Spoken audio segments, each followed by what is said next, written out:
What is overall control in state responsibility for IHL violations? Imagine a situation where a country's armed forces are fighting alongside armed groups that are not officially part of the government. Who is responsible if these groups commit war crimes? That's where the idea of overall control comes in. It's a legal way to figure out when a country can be held responsible for violations of international humanitarian law committed by these non-state actors. Overall control looks at how much influence or command a country has over these armed groups. It's more than just giving money or supplies.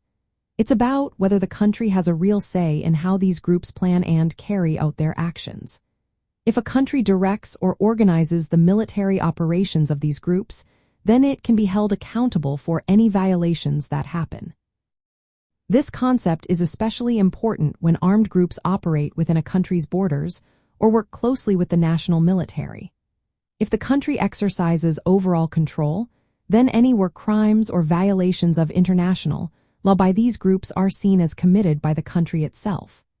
This means the country has a legal obligation to stop the violations, investigate what happened, and make sure victims get justice.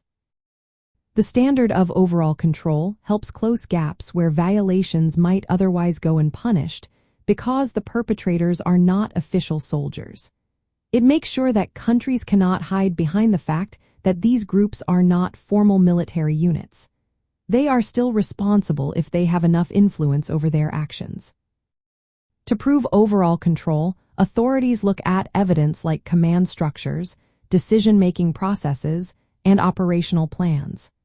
If it's clear that the country directed or significantly influenced the group's actions, then it is responsible for any violations.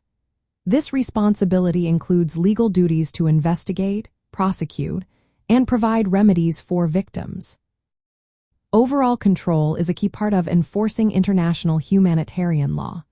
It helps ensure that states cannot escape accountability for abuses committed by armed groups they control or influence.